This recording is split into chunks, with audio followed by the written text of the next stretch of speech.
Hello. So today, doing something a little different, and I received an anonymous email from someone who didn't sign their name, and I hardly ever receive, I don't know if it's called hate mail. It might not be, but I did receive a hate mail before this one, which I did not feel to respond to. Um, but this one I feel like warrants a response. And it's not just for the person. I think it's meant to be read publicly because it points to an important part of my teaching, and I think the teaching in general about the true nature of and importance of emptiness and some misunderstandings that are out there. Um, I'll just read it. Okay. Putting my glasses on. All right. Subject: accountability for psychological harm caused by your teachings. Ugh. All right. Dear Susanne Marie, my whole name. I am writing to address the video you published in 2016. Okay, we're in 2015, 25, not 15. Hey, 9 years. All right. Where you assert that there really is no person.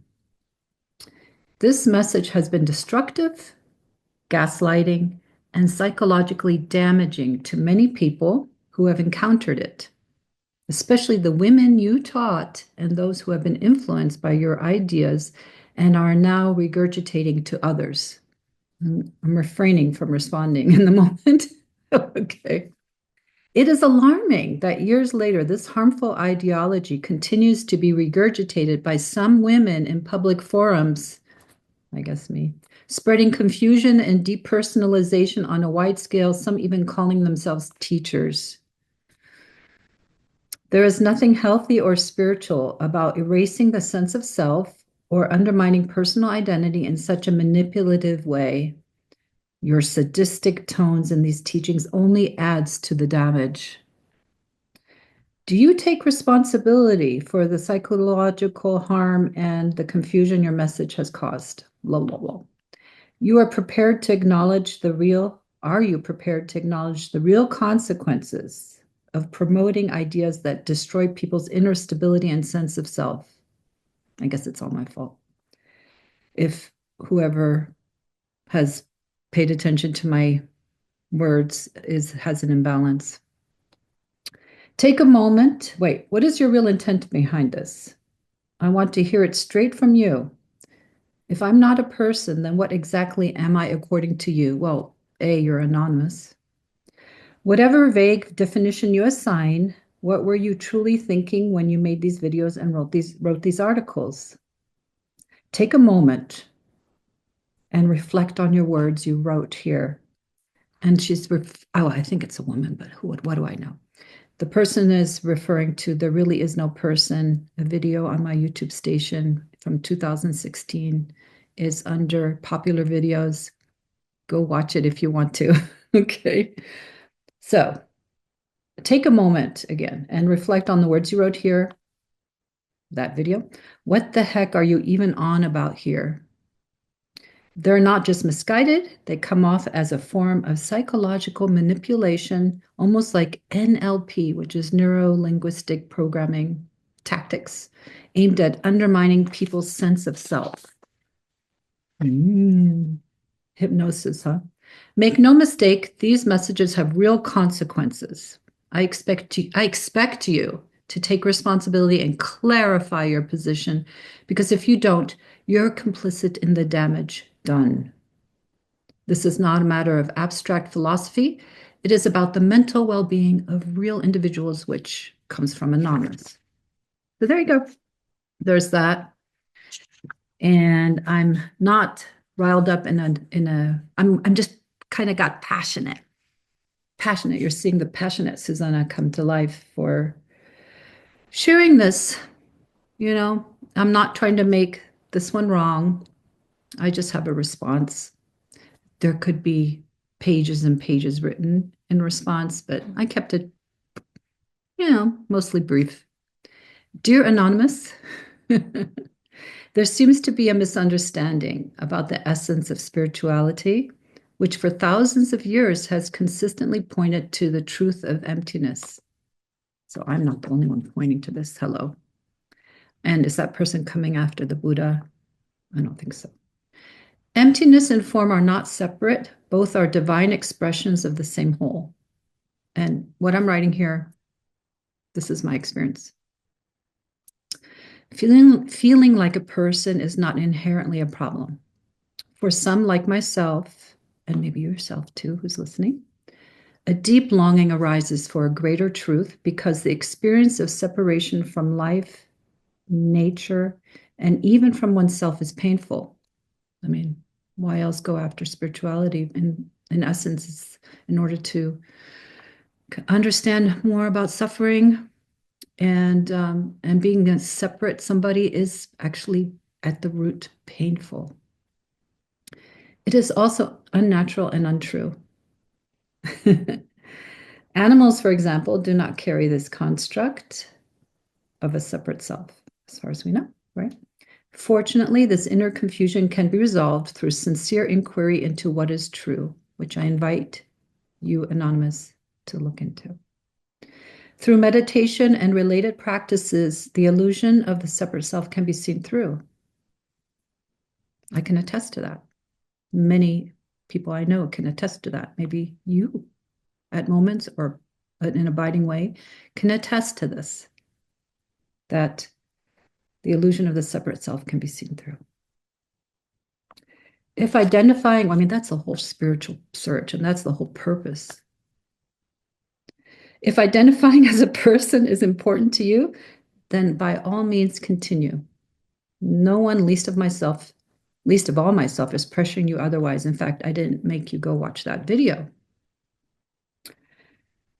I have lots of friends, family members who are not interested in spirituality or any of this stuff, and I love them to bits, and I don't think they should be any different than what they are.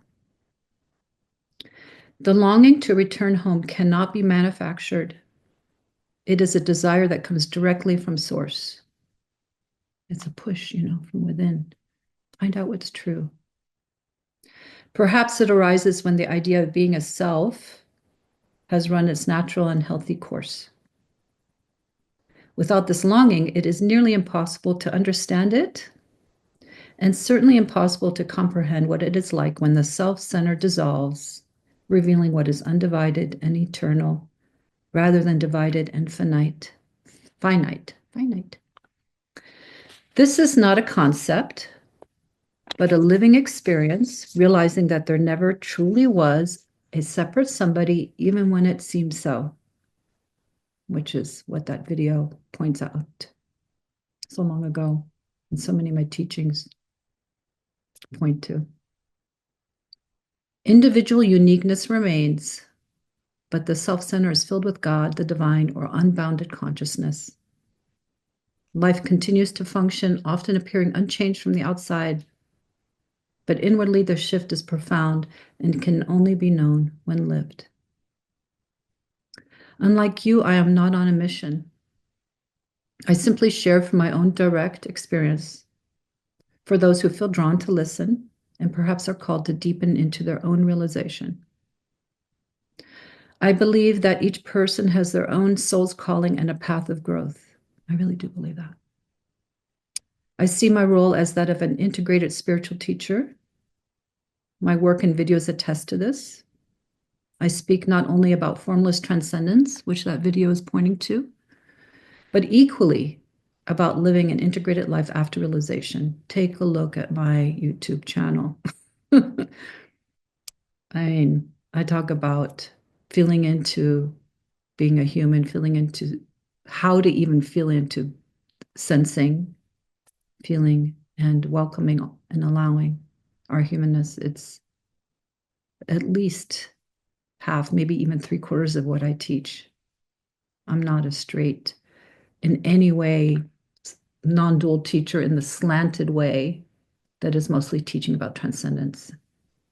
Everyone who knows my work knows this. For me, What did I say? Oh, I speak not only about formless transcendence, but equally about living an integrated life after realization. For me, these are like the two wings of a bird, which I've spoken to before in some of my videos. Transcendence alone, without embodiment, leaves one lopsided, unable to truly take flight in life. So we need both wings. Likewise, focusing only on the personal without recognizing the formless source leaves the bird earthbound and in identification, believing that all there is a person. It takes both wings, realizing the formless truth, and integrating it into daily embodied life within our humanness for one to fly freely. So there you go. That's for anonymous, but it's for anyone who is um, a little confused about the teachings, about whether how to include the human. It's not like this is how, but I speak about how so much on my channel, and I don't feel like defending myself. I feel like sharing publicly what for me is really the whole truth, that we are empty in nature at our core, and that we're fullness, we're everything simultaneously. And this is my direct experience, since this is where I teach from and what I teach about and point to. And I hope it's useful, what I point to, and I hope it's helpful. And maybe even I hope this is helpful in some way. You know, I don't want to make this person wrong. I have been made wrong for sure, right? Without actually taking into account really what my work is about, which is out. It's not hidden, you know, it's hidden, it's not hidden. And it's there's a misunderstanding that's kind of going on right now, I think, because there's kind of, I think, a natural slant going the other way of the extreme Advaita pointing to the transcendence only and spiritually bypassing one's humanity and saying there's no one here, there's no person, and there's no one suffering. Suffering doesn't exist. And, you know, that whole pointing, which most of the non dual teachers are still pointing to. But really, non dual, as I've said in previous videos, is inclusive of dual. It's inclusive of form, if that's dual. I don't think anything's really dual in the end because everything is and arises out of the one, you know. And there really is no separate self in the center. And that's something that has to be discovered for oneself. So while there may not be a separate somebody, you can, anyone can still say there's a person here. I'm not making that wrong. I was pointing to the fact that in the center of a person, in the center of everything, it's empty of nature. And I'm not the only one saying that. That is like a truth that is just through and through penetrated all isms, I guess, maybe all world religions. You tell me, in different ways: spirit, emptiness, Atman, you know, Brahman, the divine.